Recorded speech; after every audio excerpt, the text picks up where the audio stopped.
Salut les gars et bienvenue dans la vidéo. Donc, sujet cette semaine, c'est une question qui était posée par un candidat inscrit chez nous. Salut Richard. Euh, donc, qui était confronté pour lui un problème parce qu'en fait, il y avait deux documents qui disaient des choses avec un conflit entre les deux. En fait, il y a deux livres qu'il avait achetés, et puis dans un livre, il parlait du nombre de prises et comment calculer le nombre de prises sur un circuit. Euh, et le deuxième, il disait pas la même chose. Donc, en fait, c'est assez simple. La norme a changé avec l'amendement 5.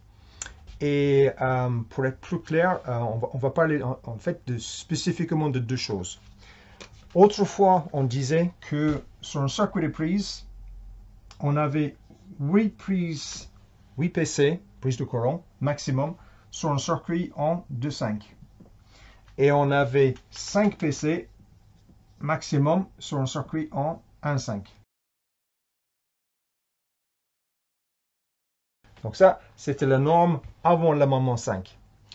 Et pour calculer ça, il y avait un drôle de truc, il y avait un tableau, je vous mets le tableau pour que vous voyez. Mais il y avait un tableau avec, en fait, le nombre de prises que tu comptes. Si tu avais une prise simple, tu comptais un PC.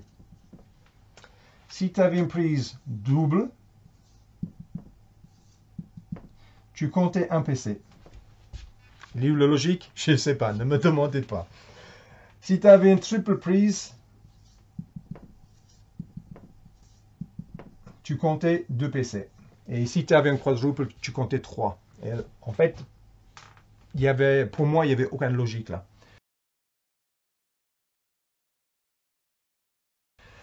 Donc, ça a changé avec l'amendement 5. Ce n'est plus le cas. Aujourd'hui, on parle tout simplement s'il y a une prise, on compte un PC. S'il y a une double prise, on compte 2 PC. S'il y en a 3, on compte 3. S'il y en a 4, on compte 4. En fait, on compte plus le nombre de pots d'encastrement ou divisé par un coefficient. C'est simplement, il y a une prise de courant, on compte une prise de courant. Et avec ces modifications, on n'est plus sur du 8 et 5. Là maintenant, sur du 2,5, on peut mettre jusque 12. Jusque 12 prises de courant maximum. Mais en comptant chaque prise individuellement. Et en 1,5, on a actuellement le droit de 8 prises maximum. Donc voilà, ça explique, donc si tu prends un livre de cours d'électricité qui est basé avant le moment 5, tu vas trouver ça. Donc il faut plus le prendre en compte. Là maintenant, on est passé sur ça. Donc je vous mets le texte du NFC 1500 pour que tu le vois.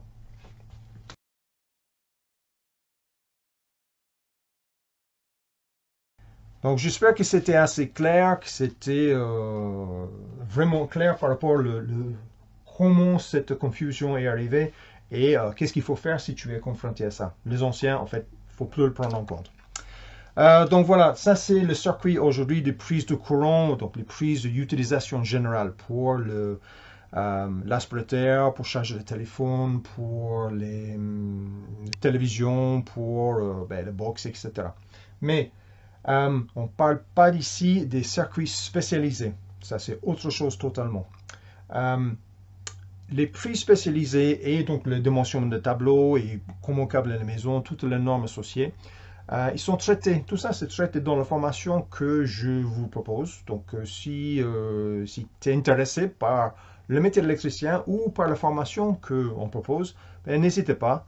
L'adresse est en bas. Tu m'envoies un mail et puis je t'envoie les informations sur le métier d'électricien et aussi sur la formation proposée par nous. Donc voilà. À très bientôt les gars. Ciao.